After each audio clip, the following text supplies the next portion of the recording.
Shara, faleminderit. Faleminderit për ftesën. Si që ndoqëm edhe nga materiali, kishim një raund bisedimesh indirekte në Doha. Palët kanë rënë dakord për të vijuar kanalet e komunikimit në 24 orë të ardhshme, por shumë pikpyetje patëm deri në Doha. Do të na shoqërojnë këto pikpyetje gjatë. Unë mendoj që këto pikpyetje do na shoqërojnë, pasi palët një marrëveshje po interpretojnë në mënyra të ndryshme.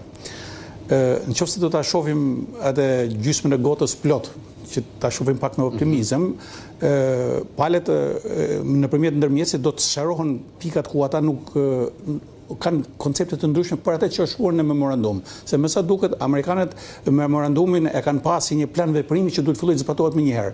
Dhe po ta kesh parasysh në takimin në Zvicër, zëvendës presidenti bëri deklaratën që shumë shpejt inspektorët të shkojnë për të parë në inspektim në terren, ndërkohë që këta thonë nuk është diskutuar kjo punë. Pra, amerikanët e trajtojnë si një plan veprimi që duhet zbatohet, sidomos për rastin e energjisë atomike. Kurse iranianët e shohin si një kornizë politike, mbi bazën e së cilit do fillojnë veprimet dhe ata e lidhin gjithçka me fillimin me zhbllokimin e fondeve dhe me fillimin e heqjes së sanksioneve. Pra këtu është thelbi tashmë që palët nuk po rakordojnë njëri me tjetrin. Kush do të shojë i pari në këto pika, le të themi? Është shumë e rëndësishme që ndërmjetësit në këtë rast që janë nga Islamabadi, por edhe nga Katari, duhet të vendosin, duke patur parasysh këtë ngecje, duhen trajtuar gjërat në detaje. Pra duhen trajtuar në detaje. Dhe pavarësisht se presidenti Trump aty tha që për qamatimin bërthamor po ecën mirë, po aty s'është diskutuar fare, aty u diskutuan dy gjëra, domethënë ngushtica e Hormuzit, hapja e ngushticës së Hormuzit dhe çlirimi apo heqja e çlirimi i fondeve, po e themi.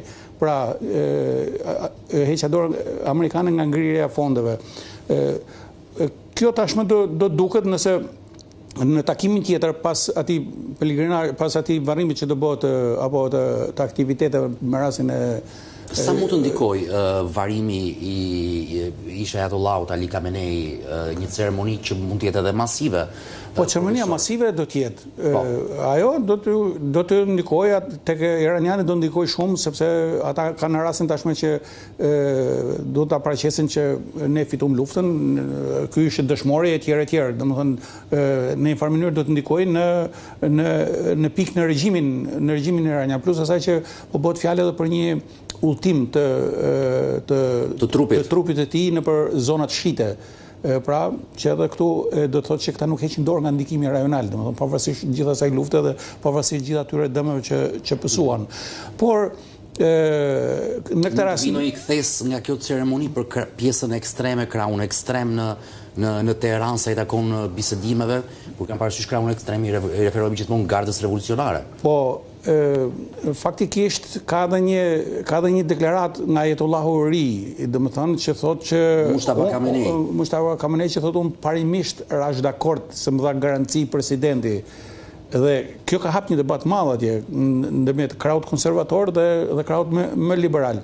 Gjithsesi, po ta marrësh marrëveshjen atë memorandum në tërësi, iranianët nuk do gjejnë kushte më të mira se sa ajo. Shumë karrota për Teheranin u komentua ajo marrëveshje. Absolutisht, është një ngamatë e arrirat dhe ata dalin në një farë mënyre, pavarësisht se u shkatrua ekonomia etj, po për kulturën e tyre, strategjisë nuk është një problem i madh, ata fillojnë edhe herë nga e para, domethënë nuk e kanë është një kom që ka një vitalitet tjetër në aspektin që e pranon edhe përplasjen etj.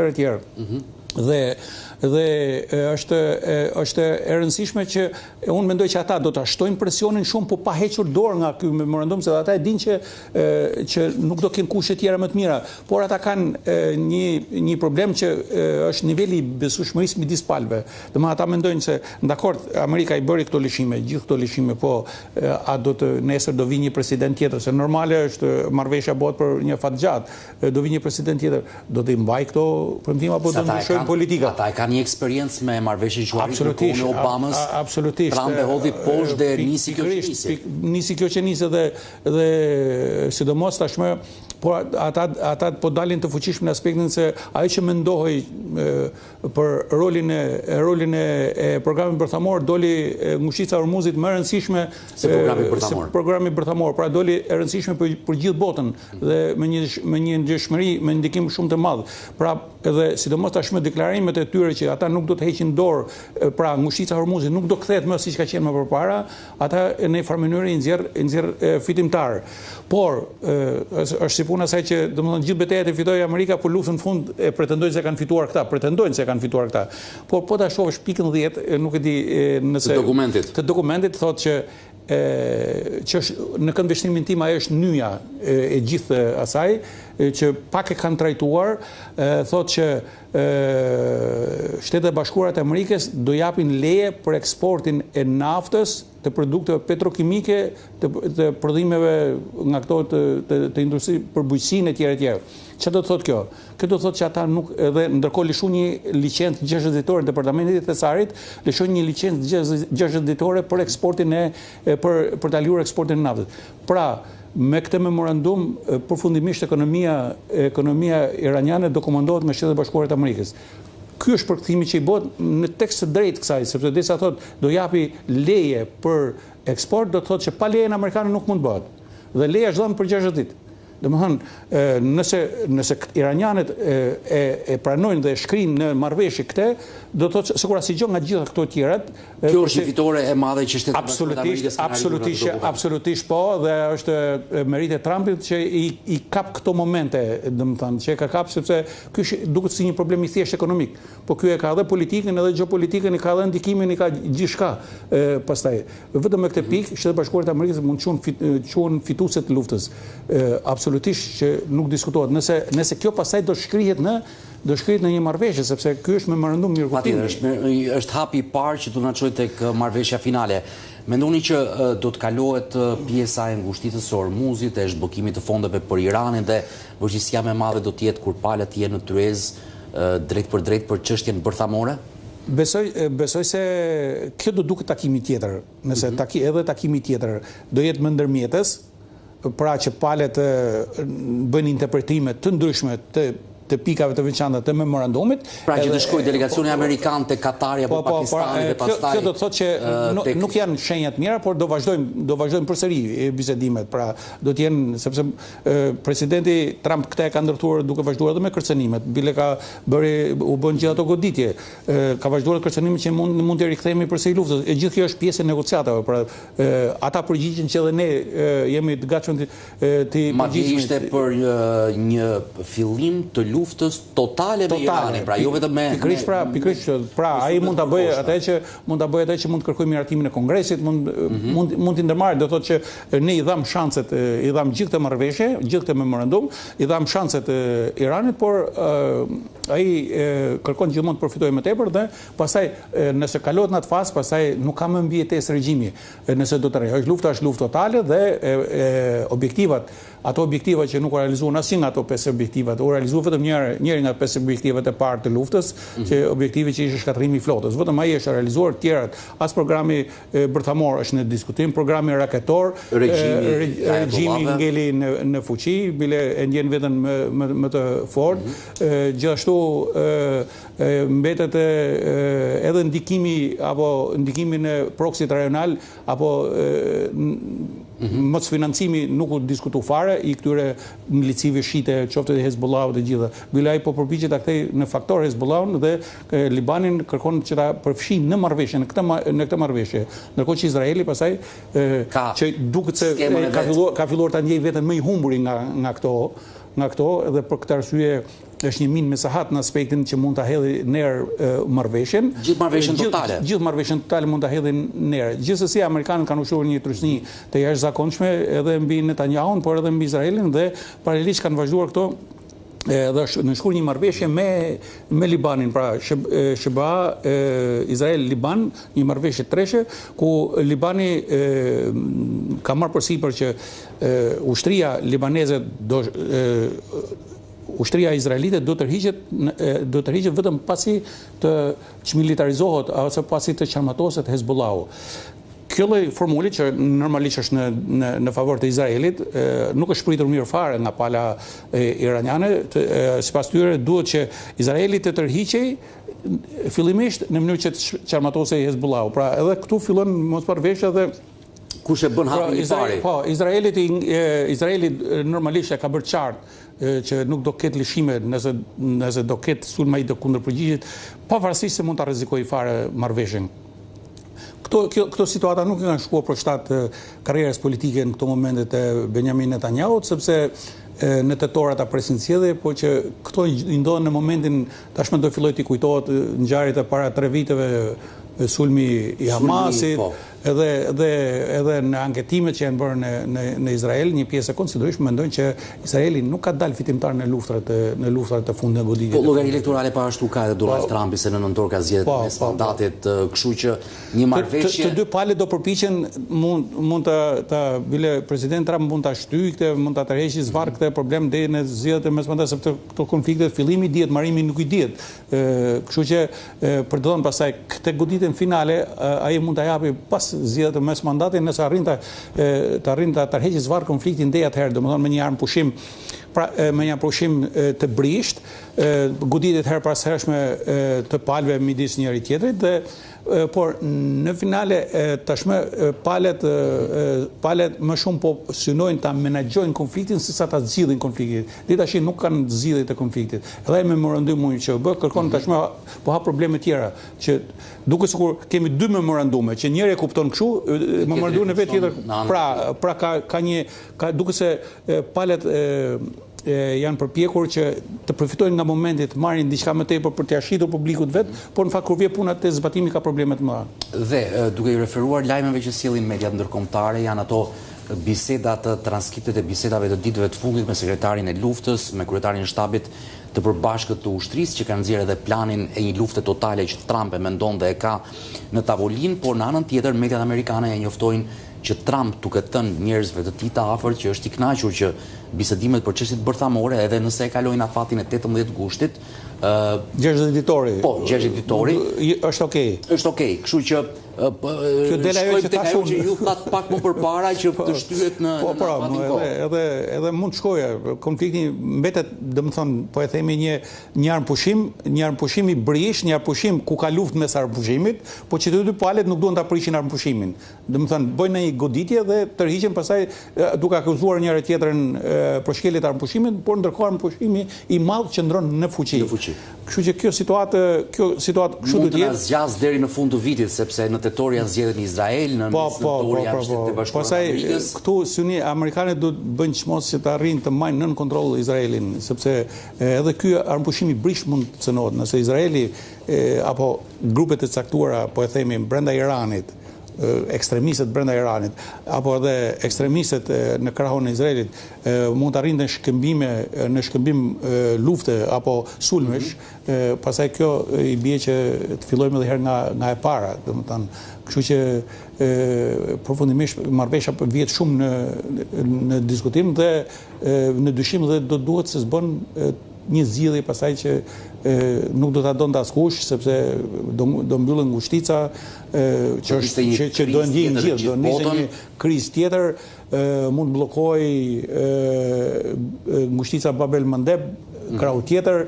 Pra mund ndodheshin një krizë që përveç zonës së Gjerit mund ta ndjenin pastaj edhe popujt kudo në botë, pra që do rëndojnë tek xhepi i qytetarit, ashtu si këtu tek ne në Shqipëri. Pra kjo është situata, por thash duke besuar, duke parë gjysmën e kotës plot, të mendojmë që koha që ju dha tashmë ty grupeve ndërmjet si të arrijë që të sqaroj apo të përcaktoj qartë se çfarë përbën, domethënë për çdo pikë të nxjerrë kuptim të njëjtë për të dy palët. Nëse arrihet kjo, është optimizëm i madh. Ndërkohë, profesor, një zhvillim i rëndësishëm është ai i javës së ardhshme, do të mbahet samiti i NATO-s në Ankara të Turqisë. Edhe pritshmëritë janë edhe për funksionimin e aleancës ushtarake, se kemi parë ulje ngritjet me deklaratat e erëpashershme të Donald Trump për mundësinë e daljes nga NATO sipas zhvillimeve që ka patur stili Trumpit, por nuk i ka gjithë seriozisht. Por Turqia na i shuan dyshimet për vendet skeptike dhe Ministri i Jashtëm turk në prag të këtij organizimi deklaroi që SBA nuk do të largohet nga Europa, pra. Edhe unë nuk besoj, SBA do shohë interesat e veta të sigurisë kombëtare, por edhe Europa hyn atë spektrin e interesit kombëtar, është jena latë dhe një nga element të rëndësishëm të Shtetet Bashkuara të Amerikës është edhe siguria e aleatëve të tij. Pra që kështu ka qenë tradita. Kështu ka qenë tradita, është element i sigurisë kombëtare të Shtetet Bashkuara të Amerikës. Gjithsesi, Shtetet Bashkuara do mendojnë shumë sepse tashmë ka dalë në sipërfaqe një superfuqi tjetër, një rivali tjetër përveç shqiponjës bardhë, është edhe Dragoje, kemi përmendur këtu në studio, kështu që Shtetet Bashkuara të Amerikës kanë përmendur atë rikompozimin e NATO 3.0. Që është NATO 3.0? Kjo ka këto element kryesor. E para që Europa përfundimisht i largohet një herë përgjithmonë parazitizmit strategjik, që gjithçka ka përfituar në kurrizë e Shtetet Bashkuara të Amerikës dhe kthehet nga reaktiv, po e themi, ose nga pasiv në aktiv. Pra në sigurinë e saj kthehet nga një konsumator sigurie në një garantues sigurie për veten e vet. Pra deri dje ka qenë garantor, ka qenë konsumus sigurie sepse ishin Shtetet Bashkuara të Amerikës që investonin, tashmë Europa do të investojë për veten. Dhe këtë e kanë pranuar pak a shumë gjithë shtetet evropiane dhe kjo është një nga elementet më të rëndësishëm që ka të bëjë me të ardhmen e NATO-s që do diskutohet në samitin e Ankaras. Gjithashtu janë edhe dy probleme tjera të rëndësishme. E para është lufta në Europë, që është Ukraina, që është luftë në Europë. Pra si do të vazhdoj dhe do të arrihet të sigurohet një mbështetje fuqishme Ukrainës. Paraprakisht qarkullojnë që për 2026 dhe 2027 vendet e NATO-ja do t'i rezervoj rreth 40 milion euro, 40 miliard euro Ukrainës për 2026, po ka që 2027, ndërkohë që vetë BE-ja do të garantojë një shumë tjetër për 60 miliard. Pra i bie që Ukraina të blindohet mirë me rreth 140 miliard për 2 vitet e ardhshme.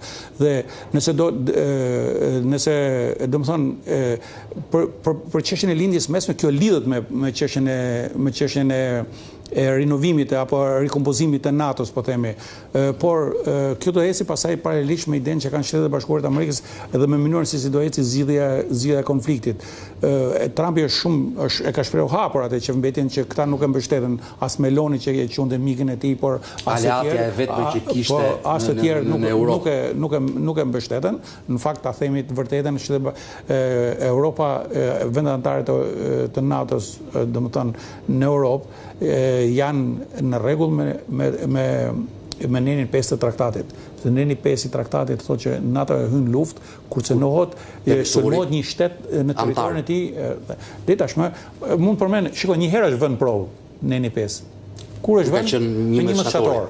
Pra është vënë në mbështetje të Shtetit Bashkuar të Amerikës.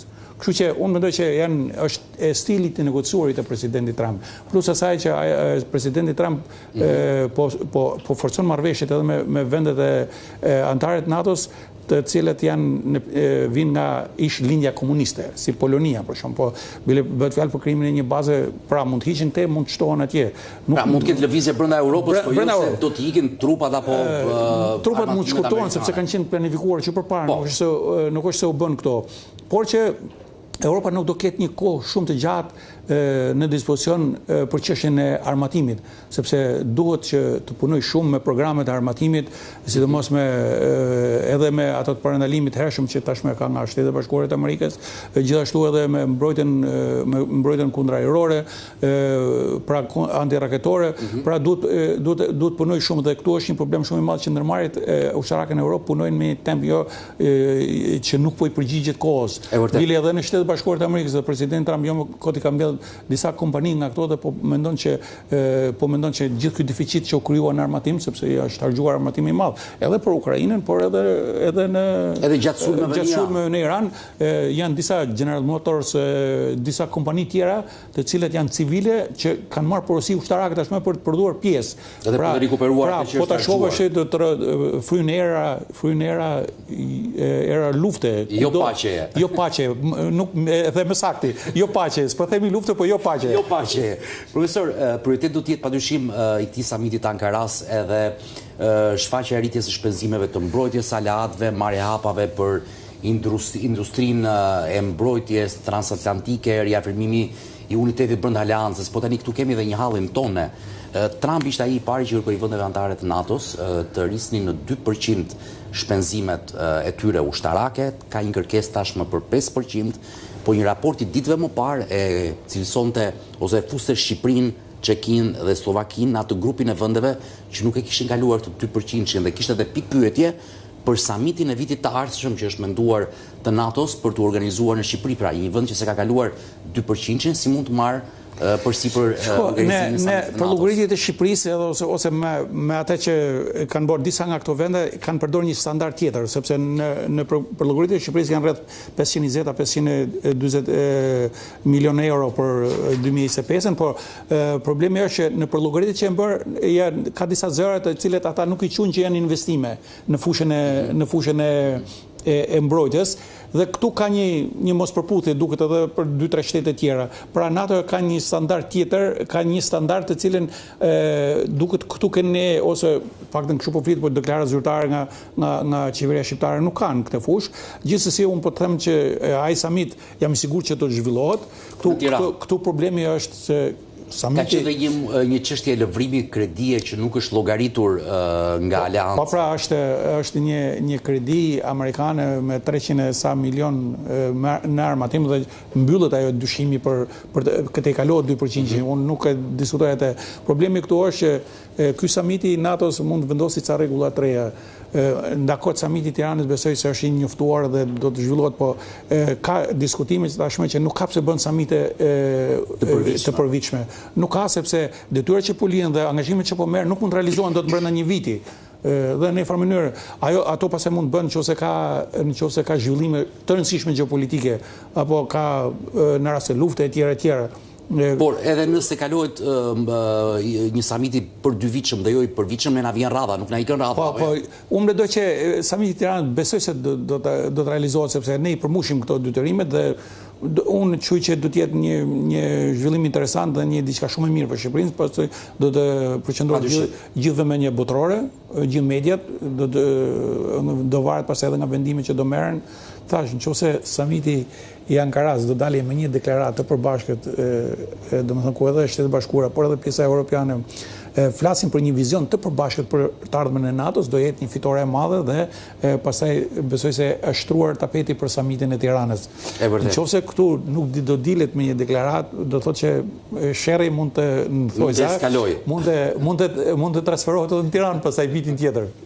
Po gjithsesi deri vitin tjetër në Tiranë do ketë shumë ngjarje që na presin. Profesor, shumë faleminderit që ishit me mua në studio dhe ndam këtë bisedë së bashku, kënaqësi si gjithmonë. Faleminderit.